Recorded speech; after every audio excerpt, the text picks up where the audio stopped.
¿Es obligatorio el diezmo para los cristianos de hoy? ¿Estamos realmente bajo una ley divina que exige dar el 10% de nuestros ingresos? ¿O hay algo más profundo que tu iglesia tal vez no te ha contado? En Gálatas 5:1 el apóstol Pablo nos exhorta: Cristo nos libertó para que vivamos en libertad. Por lo tanto, manténganse firmes y no se sometan nuevamente al yugo de esclavitud. Esta declaración no solo nos libera de la ley mosaica, sino que también nos invita a examinar con discernimiento prácticas religiosas que hemos heredado sin cuestionar. Hoy exploraremos 3 secretos bíblicos sobre el diezmo que rara vez se enseñan desde el púlpito. Te mostraremos cómo entender el verdadero propósito del diezmo. ¿Qué significa realmente dar para Dios? Y si esta práctica sigue vigente en la era de la gracia. ¿Estás listo para entender lo que Dios tiene reservado para ti respecto a tu generosidad y obediencia? Desde pequeños ya muchos de nosotros crecimos escuchando que debíamos darle a Dios el 10% de todo lo que ganábamos. Algunos lo aprendieron en la escuela dominical, otros desde el púlpito, y no pocos lo sintieron como un mandato inquebrantable, casi como si de ello dependiera la bendición o la maldición sobre sus vidas. Pero ¿alguna vez te has preguntado de dónde viene realmente esa enseñanza? ¿Quién estableció el diezmo y con qué propósito? Lo que pocos saben es que el diezmo no nació como una ley para todos los creyentes de todas las épocas, sino como un sistema diseñado específicamente para un pueblo, en un contexto muy diferente al nuestro. Volver al origen no es una invitación a rechazar el principio de dar, sino una necesidad urgente para comprender lo que Dios verdaderamente espera de nosotros. En Levítico 27:30 leemos: el diezmo de todo producto del campo, del grano que produce la tierra o de los frutos de los árboles pertenece al Señor, es cosa consagrada al Señor. Este versículo es uno de los pilares usados por quienes enseñan el diezmo como una obligación. Sin embargo, si observamos el contexto completo, descubriremos algo sorprendente. El diezmo formaba parte del sistema levítico, establecido para mantener a los sacerdotes de la tribu de Leví, quienes no recibieron herencia en la tierra prometida. Dios había separado a los levitas para el servicio del templo, y en lugar de darles tierras o propiedades, les asignó el diezmo del resto del pueblo como sustento. En Números 18:21, Dios declara: a los hijos de Leví les he dado todos los diezmos en Israel por heredad, por su ministerio, por cuanto ellos sirven en el ministerio del tabernáculo de reunión. Esto cambia todo, porque el diezmo no era un acto devocional voluntario ni una herramienta para obtener bendiciones personales, sino una obligación dentro de un sistema teocrático y agrícola que buscaba el equilibrio entre las tribus de Israel. Era parte de un pacto nacional con cláusulas muy específicas, incluyendo bendiciones por la obediencia y maldiciones por la desobediencia. En Deuteronomio 28 encontramos una extensa lista de ambas. Pero, ¿qué ocurre cuando ya no estamos bajo ese pacto? Sigue teniendo vigencia el sistema del diezmo. Muchos líderes enseñan que el diezmo es un principio eterno, anterior a la ley, basándose en el episodio de Abraham con Melquisedec. En Génesis 14:20, después de una gran victoria, Abraham entrega el diezmo del botín a este misterioso rey y sacerdote. Pero lo que se olvida mencionar es que Abraham no diezma sus ingresos ni su trabajo. Lo que entrega es parte del despojo de una guerra, una acción única que no vuelve a repetirse y que no fue mandada por Dios, sino una expresión libre de gratitud. En ningún momento se establece ese acto como una obligación para él o sus descendientes. De hecho, ni Isaac ni Jacob son presentados como hombres que practicaran sistemáticamente el diezmo. Jacob, por su parte, sí hace una promesa relacionada con el diezmo en Génesis 28:22. De todo lo que me des, el diezmo lo apartaré para ti.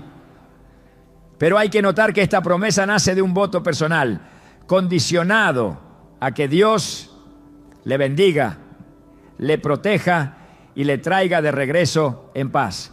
No se trata de una orden de Dios, sino de un compromiso personal. Y aún así, no hay evidencia bíblica de que Jacob haya cumplido o institucionalizado ese voto en una práctica continua. El diezmo, tal como se implementó de forma sistemática, vino después, cuando Israel ya era una nación con leyes civiles, ceremoniales y religiosas. Y fue parte de esa estructura jurídica, no de una expresión espontánea de fe. Si retrocedemos a los días del Antiguo Testamento y observamos cómo funcionaba el sistema del diezmo, encontraremos aún más elementos que contradicen la práctica moderna. Por ejemplo, había múltiples diezmos, no solo uno. Según Deuteronomio 14, 22 a 29, cada israelita debía separar el diezmo de sus productos agrícolas cada año. Pero en el tercer año ese diezmo debía ser entregado a los levitas, los extranjeros, los huérfanos y las viudas en su propia ciudad. Esto demuestra que el sistema era más amplio, comunitario y profundamente social. No se trataba de sostener a una institución, sino de sostener a un pueblo entero en su estructura sacerdotal y social. De hecho, en muchos casos, el mismo pueblo comía parte del diezmo como una celebración delante del Señor, en una fiesta de gratitud y comunión. Esto nos muestra que el diezmo bíblico original no era un impuesto para mantener templos lujosos, ni una medida para evaluar la fe de una persona. Era una parte de la vida diaria en un contexto donde la religión, la cultura y la economía estaban fusionadas. Pretender trasladar ese modelo literalmente a nuestra época sin adaptar su propósito es perder de vista el corazón del mensaje. Y sin embargo, eso es lo que ha ocurrido en muchos círculos cristianos modernos. Muchos creyentes sinceros han sido llevados a creer que si no diezman, están robando a Dios. Esta enseñanza suele apoyarse en Malaquías 3, 8 a 10, donde Dios pregunta: ¿robará el hombre a Dios? En vuestros diezmos y ofrendas. Y luego promete abrir las ventanas de los cielos si el pueblo vuelve a él. Pero este pasaje no puede interpretarse fuera de su contexto histórico. Dios no está hablando aquí a la iglesia, sino a Israel.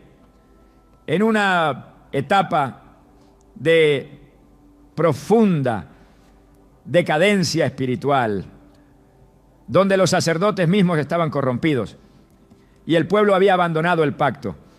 Este llamado es un regreso al orden levítico que ya estaba en vigor, no una nueva instrucción para todos los tiempos. Usar este texto para condenar al creyente moderno es ignorar la diferencia entre el antiguo y el nuevo pacto, entre la ley mosaica y la gracia en Cristo. En Hebreos 8:13 el escritor declara: al decir nuevo pacto, ha dado por viejo al primero, y lo que se da por viejo y se envejece está próximo a desaparecer. Jesús vino a cumplir la ley, no a perpetuarla. Y en él se inauguró una nueva forma de vivir, no basada en el cumplimiento de normas externas, sino en la transformación del corazón. El diezmo, como parte del sistema levítico, también quedó superado por una entrega mucho más profunda, la entrega total de nuestras vidas a Dios. Cuando Jesús se encontró con los fariseos, les reprendió duramente por su hipocresía. En Mateo 23:23 les dice: ¡ay de vosotros, escribas y fariseos hipócritas, porque diezmáis la menta, el eneldo y el comino, y dejáis lo más importante de la ley, la justicia, la misericordia y la fe. Jesús no los felicita por diezmar, sino que los acusa de preocuparse por los detalles mínimos mientras ignoran el peso de la ley. Su énfasis nunca estuvo en las prácticas religiosas vacías, sino en la transformación interna. Si bien menciona el diezmo como parte de la ley vigente en ese momento, también señala que lo más importante había sido dejado de lado. No podemos usar este versículo para justificar una práctica sistemática sin ver lo que Jesús realmente estaba confrontando. Lo que Dios siempre ha buscado es el corazón, no el porcentaje. Desde los tiempos de los profetas Él lo dejó claro. En Isaías 1:11 a 17 Dios dice: ¿para qué me sirve, dice Jehová, la multitud de vuestros sacrificios? No traigáis más vana ofrenda. Luego añade: lavaos y limpiaos, quitad la iniquidad de vuestras obras. Esta es la esencia del mensaje. Dios no se complace en ritos si el corazón está lejos. Y lo mismo ocurre con el diezmo. No se trata de cuánto das, sino de cómo vives. No se trata de si depositas el 10%, sino de si tu vida entera le pertenece a Él. En los primeros siglos de la Iglesia no hay evidencia de que los cristianos practicaran el diezmo como una obligación. Lo que vemos en el libro de los Hechos es algo mucho más radical. En Hechos 4, 32 a 35 se nos dice que la multitud de los que habían creído era de un corazón y un alma, y ninguno decía ser suyo propio nada de lo que poseía, sino que tenían todas las cosas en común. Y más adelante, no había entre ellos ningún necesitado, porque todos los que poseían heredades o casas las vendían y traían el precio de lo vendido. Esta generosidad no era el resultado de una ley impuesta, sino del poder transformador del Espíritu Santo. Esto nos lleva a una verdad esencial. Cuando el corazón es tocado por Dios, no se limita a dar el 10%. Da todo, da tiempo, talento, recursos, amor, compasión, perdón. No por temor a una maldición, sino por gratitud. No para ganar el favor divino, sino porque ya lo ha recibido. Y esa es la gran diferencia entre el antiguo y el nuevo pacto. Volver al origen del diezmo no es destruir su valor, sino restaurar su significado. Es comprender que no fue creado para controlarnos, sino para enseñar principios de generosidad, responsabilidad y cuidado mutuo. Es reconocer que ahora en Cristo no vivimos por imposiciones, sino por convicciones. Y que lo que Dios desea no es una décima parte de nuestras finanzas, sino toda nuestra vida en sus manos. Durante su ministerio terrenal, Jesús habló con claridad sobre muchos aspectos que tocaban la vida del ser humano: el corazón, la fe, el pecado, el perdón, el servicio, la humildad, el reino de Dios y también el dinero. Sin embargo, nunca instituyó el diezmo como una norma para sus discípulos. En su enseñanza no hay ningún momento donde se ordene, prescriba o refuerce el diezmo como requisito para entrar en el reino, recibir bendiciones o cumplir con la voluntad del Padre. Este silencio no es accidental, es revelador, porque en la figura de Cristo se inaugura una nueva era espiritual, una transformación del interior que supera las estructuras rígidas de la ley mosaica.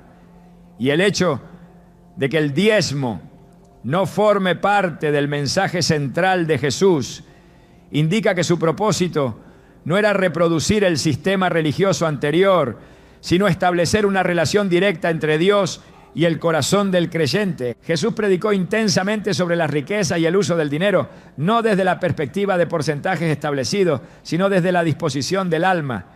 En Mateo 6:21 dijo: porque donde esté tu tesoro, allí estará también tu corazón. Esta afirmación trasciende cualquier cálculo numérico. no le habló a sus seguidores de obligaciones externas, sino de una conexión interna que revela prioridades espirituales. El tesoro no está en la cantidad que se da, sino en el lugar donde reposa nuestra confianza. Para Jesús, el problema nunca fue cuánto damos, sino por qué lo damos, desde qué motivación interior y con qué actitud lo hacemos. Por eso, en lugar de establecer una fórmula, presentó un estándar más alto: entregar toda la vida a Dios. Un ejemplo claro de esta visión se encuentra en el episodio de la viuda que echó 2 moneditas en el arca del templo. En Marcos 12, 41 a 44, Jesús observa cómo los ricos daban grandes cantidades, pero luego señala a la viuda y a la viuda y declara que ella ha dado más que todos. No porque su suma fuera mayor, sino porque dio todo lo que tenía. Aquí Jesús no alaba una décima parte, sino la entrega total, sincera, sin reservas. En este acto se revela el principio que rige la economía del reino. El valor no está en la cantidad, sino en la medida del sacrificio, en el desprendimiento, en la confianza absoluta en la provisión divina. Otro momento revelador ocurre cuando Jesús llama al joven rico. Este hombre, que había cumplido los mandamientos desde su juventud, se acerca preguntando qué más debía hacer para heredar la vida eterna. En Marcos 10, 21, Jesús le responde: una cosa te falta. Anda, vende todo lo que tienes y dalo a los pobres, y tendrás tesoro en el cielo. Y ven, sígueme. Esta exigencia no está vinculada al diezmo. Jesús no le pidió el 10%, le pidió el todo. Porque en el reino lo que importa no es una fracción legalista, sino la disposición radical del alma para renunciar a todo lo que impida una comunión plena con Dios. El joven se fue triste porque tenía muchas posesiones. Esta escena deja claro que Jesús no busca contribuciones por obligación, sino corazones rendidos por amor. Si el diezmo hubiese sido un elemento esencial de la vida espiritual bajo el nuevo pacto, Jesús lo habría enseñado de forma directa. Pero nunca instruyó a sus discípulos a diezmar, ni en el Sermón del Monte, ni en sus parábolas, ni en sus discursos finales. Lo que sí hizo fue hablar sobre generosidad, sobre dar con alegría, sobre compartir con el necesitado, sobre la imposibilidad de servir a Dios y a las riquezas al mismo tiempo. En Mateo 6:24 dice: nadie puede servir a 2 señores. No podéis servir a Dios y a las riquezas. Esta enseñanza no establece porcentajes, sino prioridades. La fidelidad a Dios no se mide en décimas, sino en entrega total. Cuando Jesús denunció a los fariseos, usó el tema del diezmo como un ejemplo de su hipocresía. En Mateo 23:23 declaró: ay de vosotros, escribas y fariseos hipócritas, porque diezmáis la menta, el eneldo y el comino, y dejáis lo más importante de la ley, la justicia, la misericordia y la fe. Algunos han interpretado este versículo como una validación del diezmo, pero en realidad es una denuncia. Jesús los confronta por aferrarse a las minucias externas mientras descuidaban lo que realmente importa. El peso de sus palabras no recae en la práctica del diezmo, sino en el olvido de lo esencial: justicia, misericordia y fe. Esas son las marcas del verdadero discípulo. El enfoque no está en lo que se entrega, sino en el espíritu con el que se vive. La crítica de Jesús revela que las prácticas externas, incluso las correctas, pueden estar vacías si no están acompañadas de una transformación interna. El mensaje del reino fue diseñado para cambiar el corazón, no para imponer rituales. Jesús enseñó que todo lo que damos debe nacer del amor, no de la presión. En Lucas 6:38 dijo: dad y se os dará. Medida buena, apretada, remecida y rebosando, darán en vuestro regazo. Porque con la misma medida con que medís, os volverán a medir. Esta promesa no está sujeta a una ley específica de porcentajes. Es una ley espiritual de reciprocidad basada en la actitud generosa del corazón. Jesús apelaba a una entrega libre, desinteresada, profunda. En ningún momento ató esta promesa a un sistema obligatorio de diezmos. Más bien, habló de una medida espiritual, una forma de vida que da con alegría y sin cálculo. El modelo de vida que Jesús propuso fue radical. No dejó instrucciones sobre templos físicos ni sobre estructuras religiosas complejas. Llamó a sus seguidores a vivir en humildad, en servicio, en desprendimiento. Los envió sin alforja ni bolsa, dependiendo por completo de la provisión divina.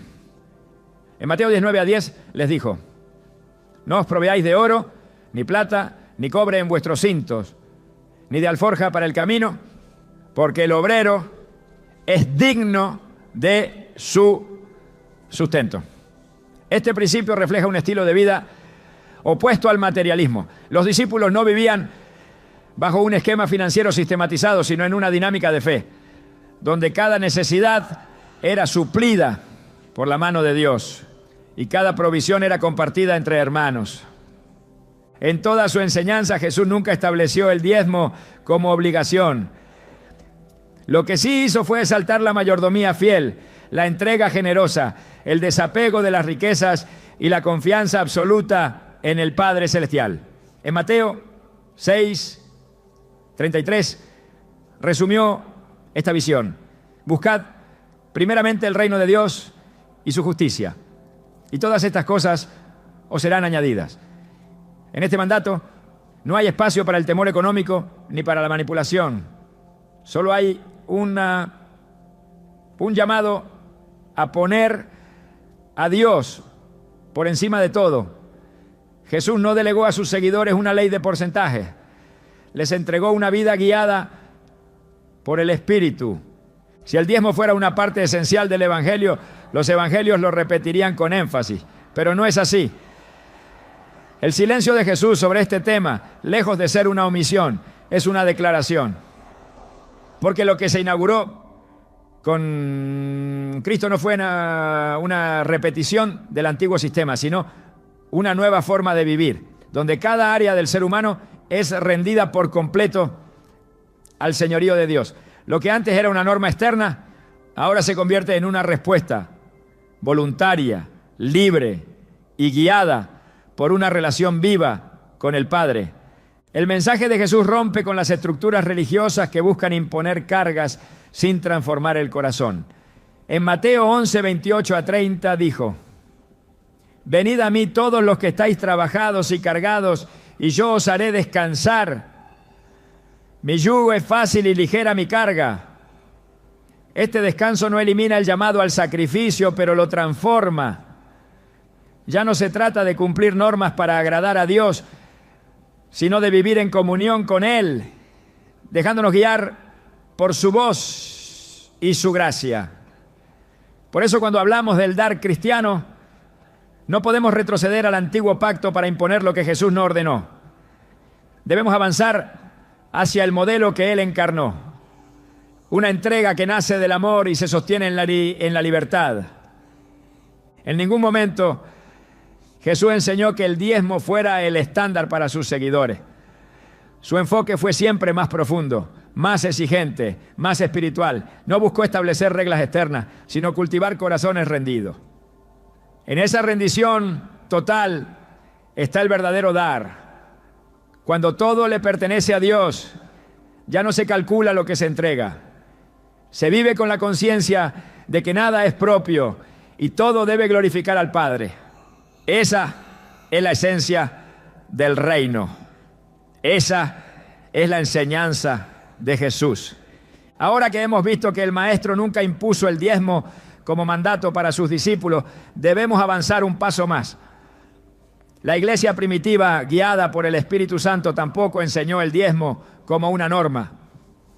En su lugar, reveló un modelo de generosidad viva, espontánea y poderosa. Esa será la base de la tercera parte de nuestro recorrido. La transición del Antiguo al Nuevo Testamento no fue una simple evolución doctrinal, sino un cambio radical en la forma de entender la relación entre Dios y el ser humano. Con la llegada del Espíritu Santo, los discípulos no solo recibieron poder para predicar, sanar y testificar, sino también para vivir una vida completamente guiada desde dentro. En ese nuevo mover espiritual, el dar dejó de ser una imposición externa y se convirtió en una expresión espontánea de obediencia nacida en lo profundo del corazón. El modelo económico de la iglesia primitiva no estuvo sustentado por normas rituales, sino por convicciones internas encendidas por la gracia.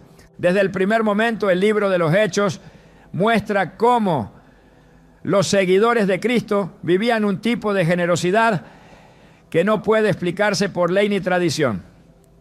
En Hechos 2:44 a 45 se nos dice: todos los que habían creído estaban juntos y tenían en común todas las cosas, y vendían sus propiedades y sus bienes y los repartían a todos según la necesidad de cada uno. No hay ninguna referencia al diezmo. No hay instrucciones que los obligaran a desprenderse de sus posesiones. Lo que se observa es una comunidad transformada por la presencia del Espíritu, dispuesta a renunciar incluso a sus comodidades por amor a los demás. Este tipo de entrega no puede ser forzada ni estructurada. Solo puede surgir en corazones regenerados por la obra redentora de Cristo. La generosidad de los creyentes en los primeros días de la iglesia no se regulaba por el calendario ni por porcentajes fijos. Su impulso era espiritual, no legal. Se daban cuenta de que ya no eran dueños de nada, porque todo lo que tenían había sido redimido por la sangre de Cristo. En Hechos 4:32 a 35 se nos describe otra escena impactante. La multitud de los que habían creído era de un corazón y un alma, y ninguno decía ser suyo propio nada de lo que poseía, sino que tenían todas las cosas en común. Este pasaje revela la profundidad de la unidad y el desprendimiento. No se menciona la obligación de diezmar, porque el principio que gobernaba no era el de cumplir una regla, sino el de responder al llamado del amor. A lo largo de las cartas apostólicas, pues, este patrón se refuerza. El apóstol Pablo, al escribir a las iglesias, nunca ordenó que se diezme. En cambio, instruyó sobre cómo dar de forma voluntaria, proporcional y según la convicción de cada uno. En 2 Corintios 9:7 deja establecido el principio rector de la generosidad cristiana. Cada uno dé como propuso en su corazón, no con tristeza ni por necesidad, porque Dios ama al dador alegre. Esta afirmación es más que un consejo práctico. Es una declaración doctrinal que marca una línea divisoria entre la antigua manera de dar por obligación y la nueva manera de dar por revelación. El dar en el Nuevo Testamento está íntimamente ligado a la libertad espiritual. Pablo no sugiere que la bendición depende de cumplir con un porcentaje, sino de la actitud con la que se entrega. No se trata de satisfacer una cuota impuesta, sino de entrar en una dimensión donde el dar se convierte en una expresión visible de la gracia recibida. En el mismo capítulo, 2 Corintios 9:6, dice: el que siembra escasamente, también segará escasamente. Y el que siembra generosamente, generosamente también segará. Aquí el énfasis está en la siembra voluntaria, no en el cumplimiento ritual. El sembrador no calcula un impuesto. Se deja guiar por la tierra, por el clima, por la fe. Así es el que da conforme al Espíritu. Cuando Pablo instruye a la iglesia de Corinto sobre la colecta para los creyentes necesitados de Jerusalén, lo hace con un lenguaje profundamente espiritual. En 1 Corintios 16:2 les dice: cada primer día de la semana cada uno de vosotros ponga aparte algo, según haya prosperado, guardándolo. para que cuando yo llegue no se recojan entonces ofrendas. No menciona el diezmo, sino un principio adaptado a la realidad personal de cada creyente. Según haya prosperado, implica que no todos darán lo mismo, pero todos están invitados a participar. Esta forma de dar no se basa en presión, sino en discernimiento. No responde a una norma fija, sino a una conciencia moldeada por el amor. Pablo también destaca que el dar es una gracia, no una carga. En 2 Corintios 8, 1-3 habla de las iglesias de Macedonia, que en medio de la prueba y la pobreza dieron más allá de su fuerza. Él lo llama una gracia de Dios y no una imposición humana. Lo que mueve a esos creyentes no es la obligación de un porcentaje, sino la revelación del privilegio de participar en la obra de Dios. Este modelo pone en evidencia que cuando el Espíritu guía, el corazón responde con generosidad, aun cuando las circunstancias sean adversas. La gracia no solo cambia la forma de dar, cambia la perspectiva desde la cual se da. Este principio también está presente en la carta a los Romanos. En Romanos 12:1, Pablo exhorta a los creyentes: presentad vuestros cuerpos en sacrificio vivo, santo, agradable a Dios, que es vuestro culto racional. Aunque no está hablando específicamente de dinero, el principio es el mismo. El verdadero culto no consiste en cumplir reglas externas, sino en rendir la vida entera. Dar en este contexto no puede limitarse a un porcentaje. Cuando el cuerpo entero ha sido entregado, todo lo demás queda incluido.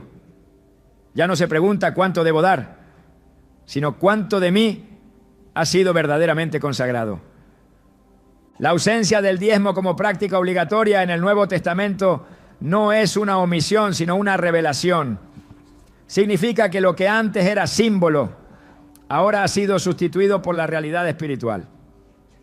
El sistema levítico requería el diezmo como medio de sostener una estructura física, pero en Cristo el templo ya no es de piedra, sino de persona. En 1 Corintios 3:16 Pablo afirma: ¿no sabéis que sois templo de Dios y que el Espíritu de Dios mora en vosotros? Cuando el templo vive dentro de cada creyente, la economía del reino también se mueve desde dentro. El sostenimiento de la obra no depende de una estructura legal, sino de corazones inflamados por la verdad. En ninguna de sus cartas, Pedro, Santiago, Juan ni Judas hacen referencia al diezmo como un mandato para la iglesia. Su silencio coincide con el modelo que Cristo dejó. Lo que enseñan es la importancia de la fe viva, del amor práctico, de la obediencia al Espíritu. En Santiago 2:15-16 se plantea un escenario concreto. Si un hermano o una hermana están desnudos y tienen necesidad del mantenimiento de cada día, y alguno de vosotros les dice: id en paz, calentaos y saciaos, pero no les dais las cosas que son necesarias para el cuerpo, ¿de qué aprovecha? Esta exhortación no se dirige a cumplir un porcentaje, sino a vivir la fe con acciones reales, con respuestas sensibles a las necesidades del prójimo. La generosidad cristiana es contextual, vivencial, y nace de la compasión, no de la imposición. La lógica del reino no se fundamenta en deberes numéricos, sino en la revelación del amor de Dios. En el 1 Juan 3:17 el apóstol escribe: pero el que tiene bienes de este mundo y ve a su hermano tener necesidad y cierra contra él su corazón, ¿cómo mora el amor de Dios en él? Aquí la medida no es el diezmo, sino el corazón. Lo que se evalúa no es el porcentaje, sino la disposición de compartir lo que se tiene cuando se presenta la necesidad. Dar, según la enseñanza apostólica, es el reflejo tangible de una vida que ha sido redimida. No se impone desde afuera, brota desde dentro. El modelo neotestamentario de dar redefine por completo la relación del creyente con sus bienes. Ya no hay distinción entre lo espiritual y lo material. Todo está bajo el señorío de Cristo. En Colosenses 3:17 se dice: y todo lo que hacéis, sea de palabra o de hecho, hacedlo todo en el nombre del Señor Jesús. Esto incluye lo que se ofrece, lo que se guarda, lo que se administra. El cristiano no se guía por porcentajes impuestos, sino por la voz del Espíritu que habita en él. Cada decisión de dar se convierte en un acto de adoración, cada gesto de generosidad en una proclamación del Evangelio. Este nuevo modelo no anula la práctica de dar, sino que la transforma. No se trata de menos entrega, sino de una entrega más completa, más intencional, más profunda. La libertad en Cristo no es una excusa para la negligencia, sino un llamado a la madurez espiritual. Pablo lo resume en Gálatas 5:13. Porque vosotros, hermanos, a libertad fuisteis llamados, solamente que no uséis la libertad como ocasión para la carne, sino servíos por amor los unos a los otros. Esta libertad no desconecta al creyente de la responsabilidad. Al contrario, lo impulsa a dar con mayor generosidad, con mayor sensibilidad y con mayor visión del reino. El patrón que vemos en la iglesia primitiva y en las epístolas no puede ser sustituido por esquemas rígidos. Fue una generación guiada por el Espíritu, no por sistemas. Fue una comunidad movida por el amor, no por normas. Y esa sigue siendo la invitación para nosotros hoy. A vivir bajo la dirección del Espíritu, a dar según lo que Él ponga en nuestro corazón y a confiar en que cada semilla entregada con fe será usada por Dios para bendecir a muchos. Cuando la iglesia da por revelación y no por obligación, se abre la puerta para que la gracia fluya sin restricciones. Cuando el dar nace del corazón y no de la presión, se convierte en un acto profético, en una señal de que el reino ha llegado. El diezmo como estructura fue una sombra, la realidad es Cristo. Y en él cada decisión de dar se convierte en un eco de su entrega suprema. Cuando la verdad es reemplazada por tradición y la revelación es sustituida por sistemas humanos, el resultado es una fe distorsionada que carga al creyente con pesos que nunca fueron diseñados para llevar. En muchos contextos, el diezmo ha dejado de ser una práctica de adoración para convertirse en una herramienta de presión emocional y control espiritual. Lo que debía nacer de una convicción interna ha sido transformado en una obligación impuesta, sostenida por el temor, la culpa y la amenaza del juicio divino. Esta distorsión no es nueva. La historia del pueblo de Dios está llena de momentos en los que las estructuras religiosas reemplazaron el corazón del mensaje y el poder se impuso sobre la gracia. Pero cada vez que eso ocurrió, Dios levantó una voz para restaurar el diseño original. La Escritura nos advierte con claridad sobre los líderes que utilizan lo sagrado para beneficio personal. En Ezequiel 34, 2-3, el Señor declara contra los pastores de Israel: ay de los pastores de Israel que se apacientan a sí mismos. ¿No deben los pastores apacentar a las ovejas? Coméis la grosura y os vestís de la lana, la engordada degolláis, mas no apacentáis a las ovejas. Este reclamo no es simplemente una queja contra la negligencia espiritual, sino una denuncia directa contra aquellos que se enriquecen a costa del rebaño, utilizando su posición espiritual para manipular en lugar de servir. Cuando el liderazgo usa el púlpito para exigir y no para edificar, el resultado es una comunidad espiritualmente esclavizada y emocionalmente herida. Uno de los errores más graves en la enseñanza moderna sobre el diezmo es presentar a Dios como un cobrador celestial que bendice solo si se paga una cuota. Se cita constantemente Malaquías 3:10 como una amenaza. Traed todos los diezmos al alfolí y probadme ahora en esto, si no os abriré las ventanas de los cielos. Pero se ignora el contexto histórico y profético del pasaje. Dios no estaba hablando a la iglesia del nuevo pacto, sino a una nación que había quebrantado un pacto específico en una época donde los sacerdotes habían corrompido el culto y el pueblo se había apartado de su identidad espiritual.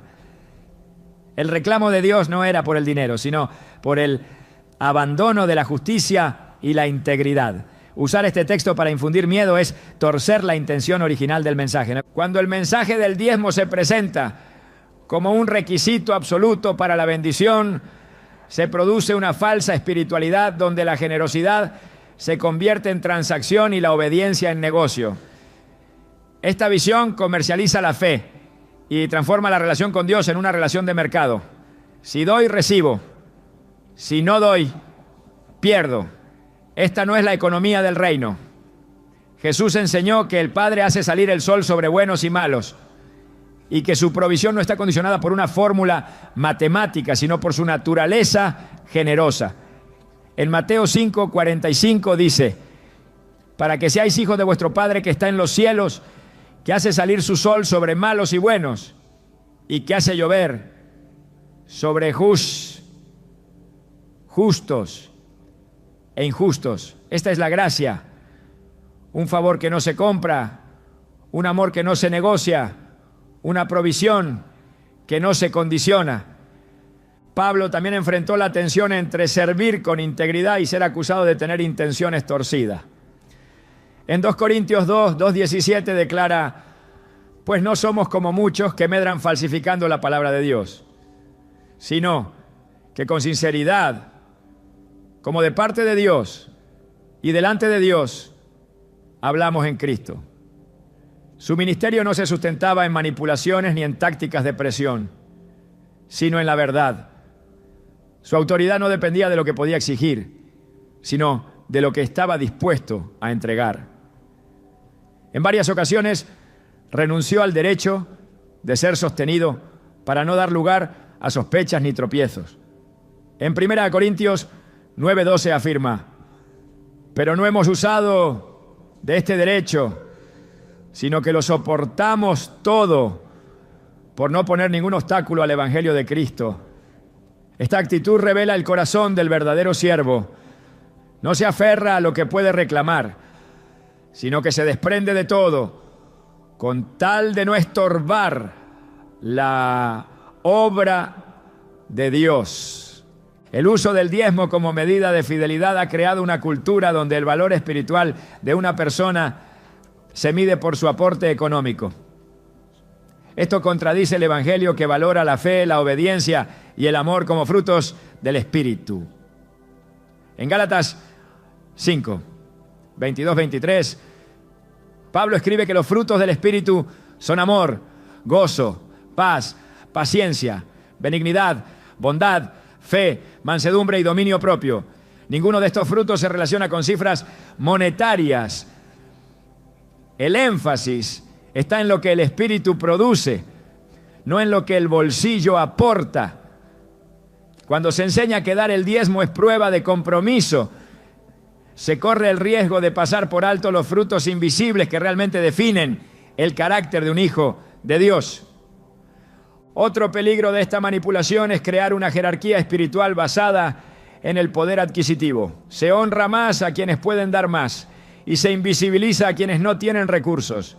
Esta distorsión es denunciada en Santiago 2:2-4, donde se reprende a los creyentes por dar trato preferencial al rico y despreciar al pobre. El texto dice: si entra en vuestra congregación un hombre con anillo de oro y ropa espléndida, y también entra un pobre con vestido andrajoso, y miráis con agrado al que trae la ropa espléndida, ¿no hacéis distinciones entre vosotros mismos y venís a ser jueces con malos pensamientos?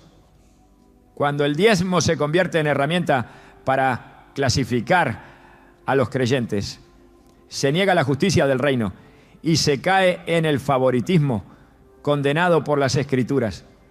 El verdadero liderazgo espiritual no demanda guía, no controla, inspira, no manipula, sirve. Jesús dejó un modelo claro cuando lavó los pies de sus discípulos. En Juan 13, 14, 15 dijo: pues si yo, el Señor y el Maestro, he lavado vuestros pies, vosotros también debéis lavaros los pies los unos a los otros, porque ejemplo os he dado. El pastor que utiliza el mensaje del diezmo para generar temor o dependencia está contradiciendo el ejemplo del Maestro. La autoridad en el reino no se ejerce desde el poder, sino desde el servicio. No se basa en lo que se puede extraer del pueblo, sino en lo que se está dispuesto a sacrificar por él. Cuando el pueblo de Dios es instruido a dar por revelación, el resultado es libertad. Pero cuando se le presiona a dar por imposición, el resultado es esclavitud. El apóstol Pablo, al escribir a los Gálatas, les advierte contra los que quieren regresar a las reglas del pasado.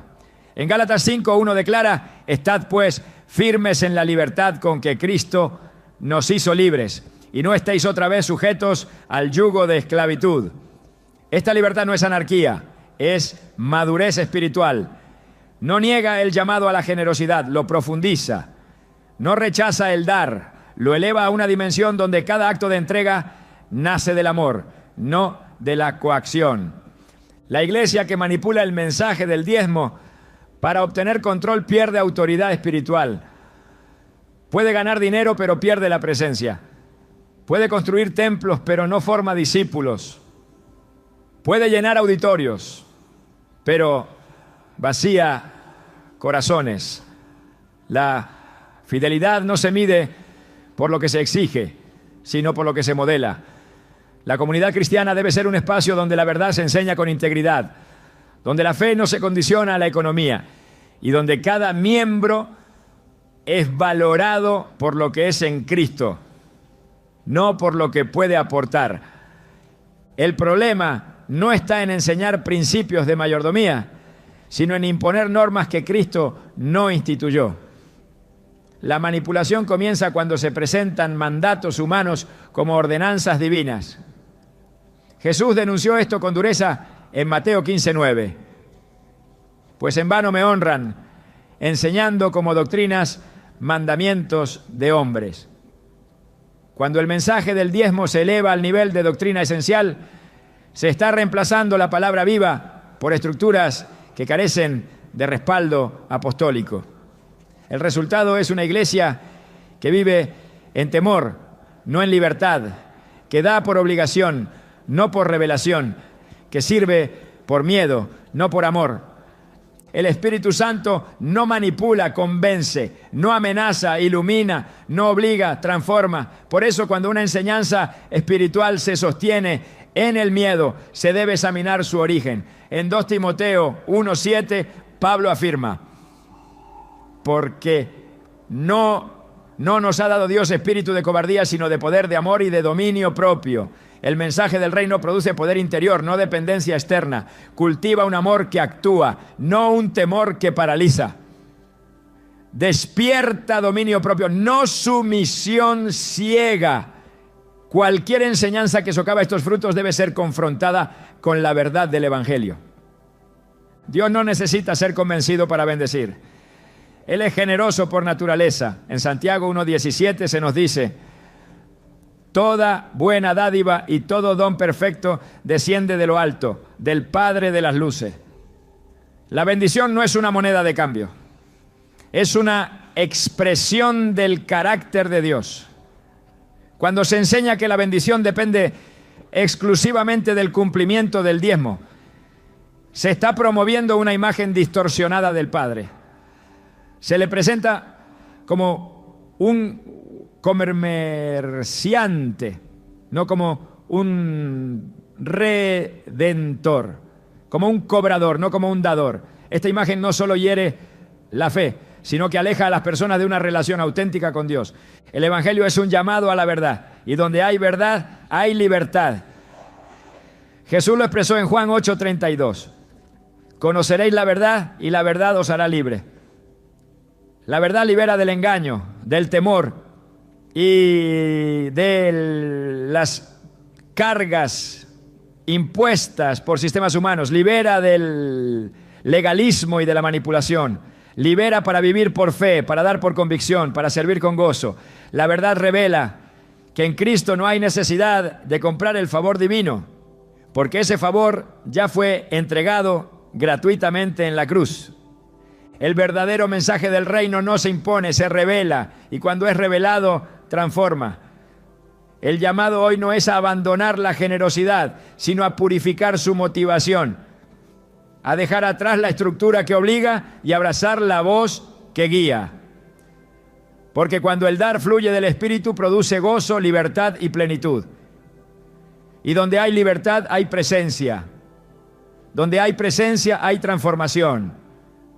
Y donde hay transformación, el reino avanza sin necesidad de imposición. El mensaje de Jesús nunca fue de mínimos.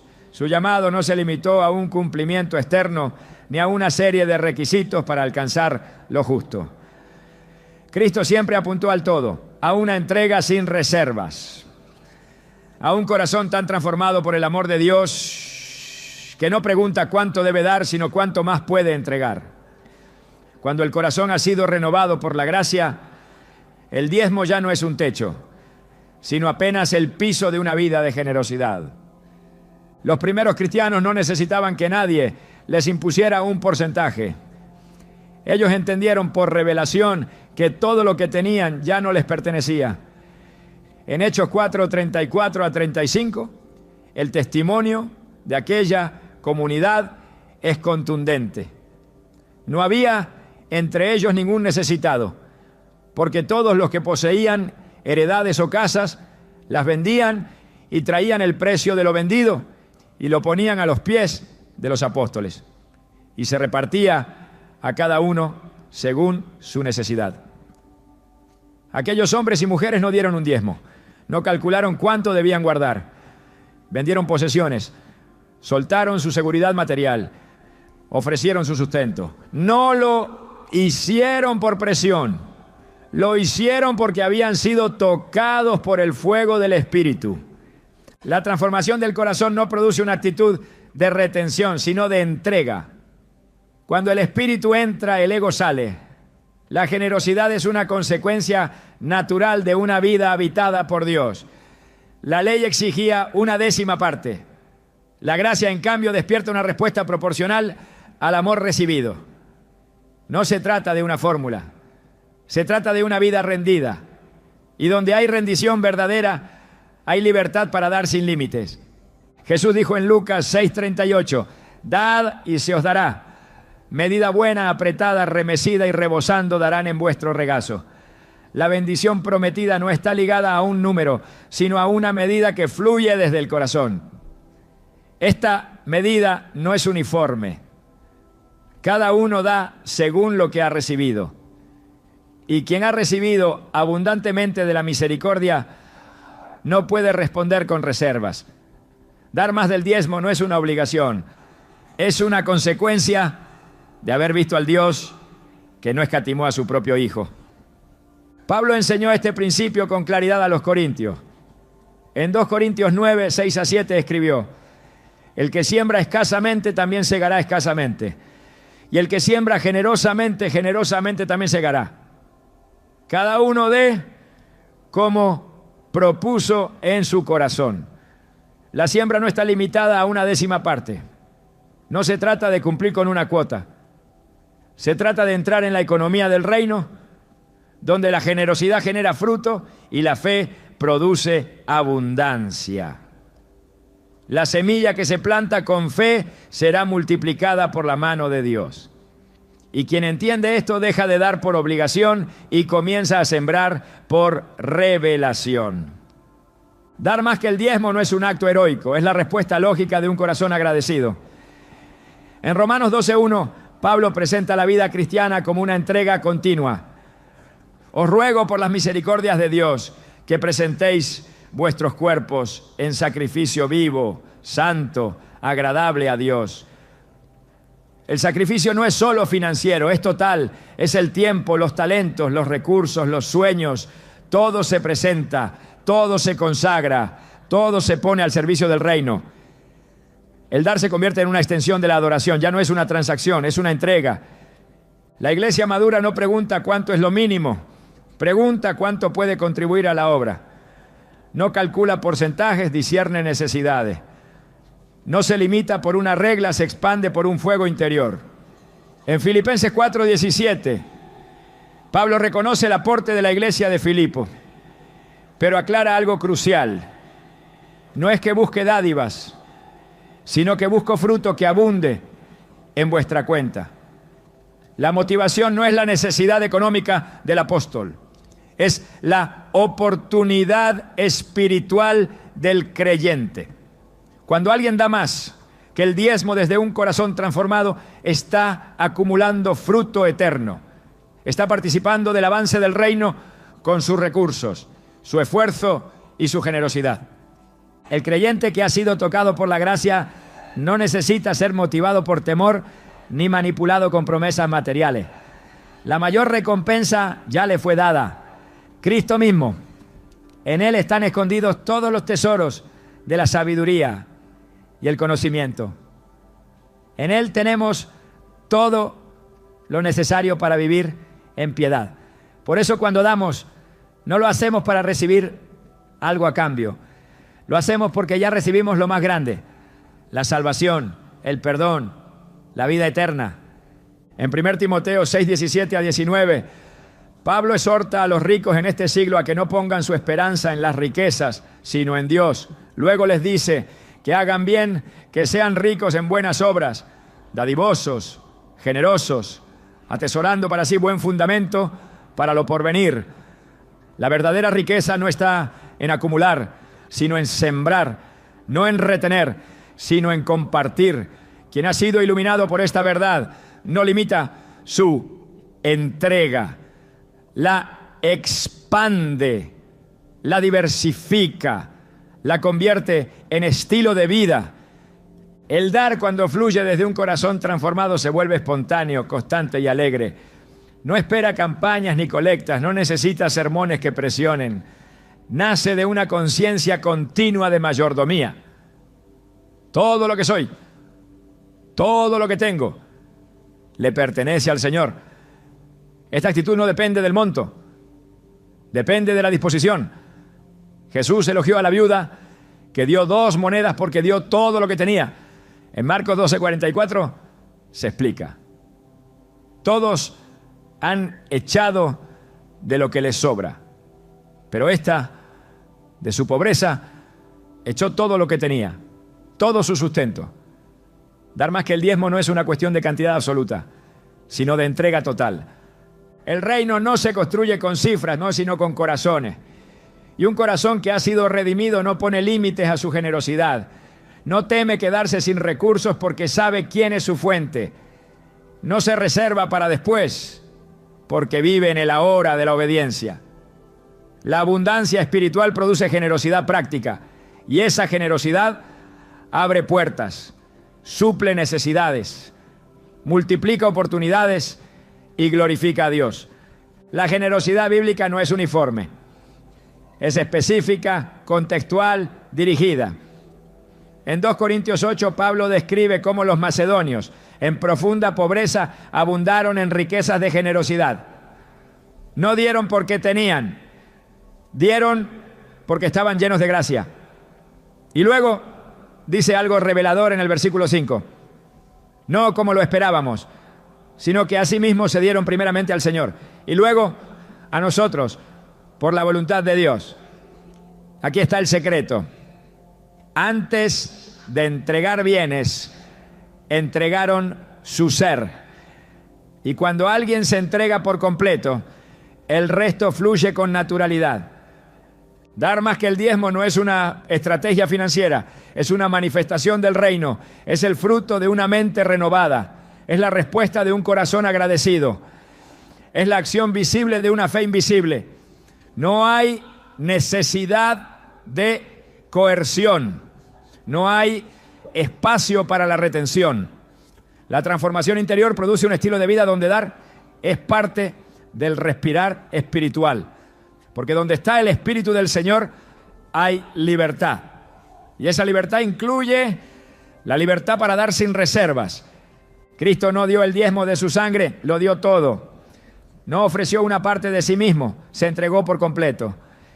Y quienes han sido alcanzados por ese sacrificio no viven a medias, no aman a medias, no sirven a medias, no dan a medias. La entrega de Cristo se convierte en el patrón y bajo ese patrón el diezmo se queda corto, no como algo incorrecto, sino como algo insuficiente para expresar la magnitud de la gratitud. La iglesia que ha sido transformada no espera ser estimulada para dar, busca oportunidades para bendecir, no necesita incentivos externos, está impulsada por una llama interna, no calcula cuánto le queda después de dar. Se goza en participar del milagro de ver vidas restauradas, familias sostenidas, ministerios fortalecidos y naciones alcanzadas. Dar más que el diezmo no es una carga, es un privilegio. Es un llamado, es una respuesta natural al amor sobrenatural de Dios. La cultura del reino redefine el concepto de suficiencia. En 2 Corintios 9:8 Pablo declara: y poderoso es Dios para hacer que abunde en vosotros toda gracia, a fin de que teniendo siempre en todas las cosas todo lo suficiente, abundéis para toda buena obra. Esta es la lógica del reino. Se da con generosidad y Dios se encarga de suplir con abundancia. No se da para recibir, pero se recibe porque se ha dado. No se confía en la recompensa, se confía en el dador. Y quien confía en el dador nunca teme dar de más. Esta verdad no se enseña con presión, se revela con poder, no se impone, se modela, no se exige, se contagia. El creyente que vive bajo esta luz se convierte en un canal de provisión, en un instrumento de avance, en un testigo del carácter generoso de Dios. Y ese testimonio habla más fuerte que cualquier discurso. Porque cuando el pueblo de Dios vive con manos abiertas, el mundo ve a un Dios que no retiene. La obediencia que agrada a Dios nunca ha sido parcial ni fragmentada. Desde Génesis hasta Apocalipsis, el llamado de Dios no ha sido porciones, sino totalidad. Él no está buscando una décima parte de tu ingreso, ni siquiera una ofrenda generosa. Él está buscando tu vida entera. La historia bíblica no gira en torno a lo que los hombres pueden dar, sino a lo que están dispuestos a rendir. En Romanos 12:1, Pablo ruega: presentad vuestros cuerpos en sacrificio vivo, santo, agradable a Dios, que es vuestro culto racional. No se refiere a una práctica ceremonial, sino a una entrega integral. Todo lo que eres, todo lo que tienes, todo lo que planeas, se convierte en altar. Cuando Jesús llamó a sus discípulos, no les pidió ofrendas. Les pidió que dejaran todo y lo siguieran. Mateo dejó su mesa de recaudación. Pedro soltó sus redes. Ninguno fue condicionado por un sistema de cuotas. Fueron transformados por un encuentro. Esa es la verdadera obediencia, la que nace del corazón y se sostiene en la comunión. Dios no quiere lo que puedes ofrecerle desde la obligación, quiere lo que puedes entregar desde la fe. En el 1 Samuel 15:22 el profeta pregunta: ¿se complace Jehová tanto en los holocaustos y víctimas como en que se obedezca a las palabras de Jehová?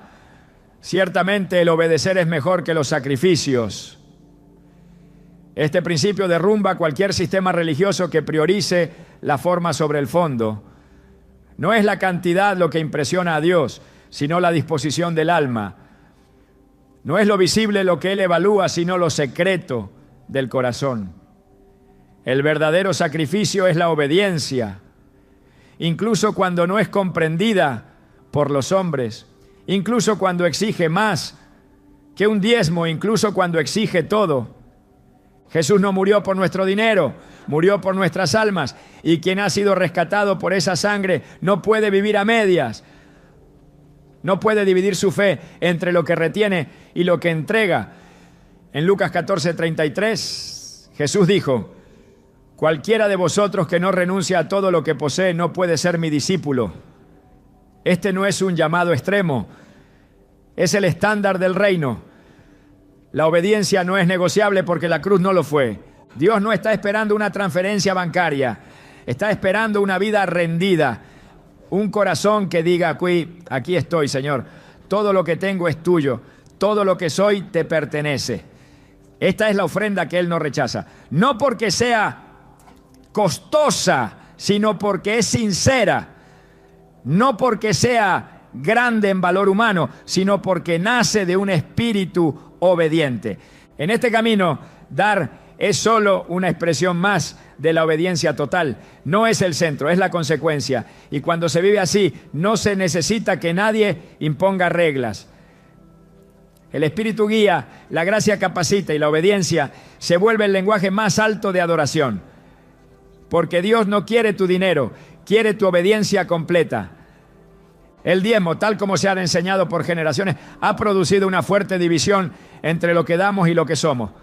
Por mucho tiempo se ha tratado de separar la generosidad de la identidad, como si fueran dos cosas distintas. Pero en el reino de Dios no existe esa dicotomía, porque cuando se comprende la obra de Cristo, dar deja de ser una acción aislada y se convierte en una extensión de lo que eres.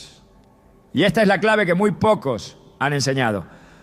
No fuimos llamados solo a dar una parte de lo que poseemos.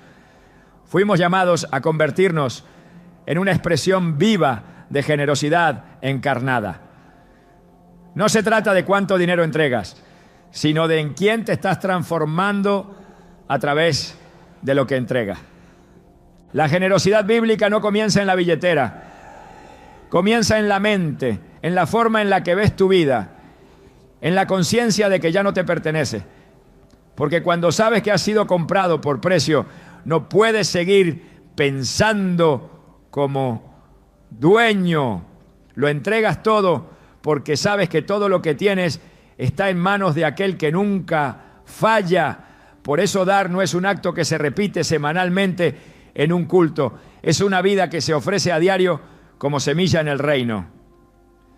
El diezmo, entonces, no es el final del camino, ni siquiera el comienzo.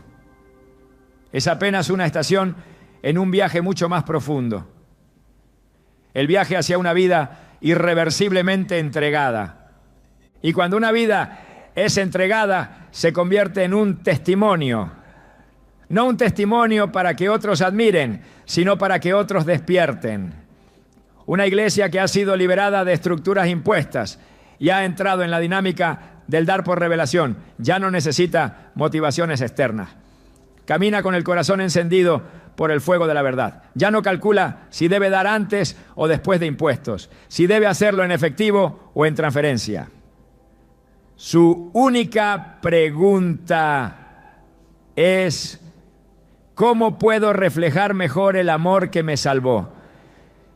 Esa es la pregunta que transforma cualquier conversación sobre finanzas en una conversación sobre fe.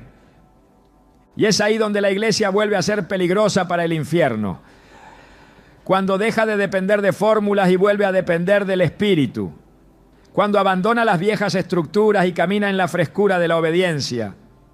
Cuando deja de decir: esto es mío, y empieza a vivir: todo es tuyo, Señor. Esa iglesia no solo sostiene templos, sostiene familias, comunidades, generaciones. No porque haya sido obligada a dar, sino porque fue liberada para sembrar.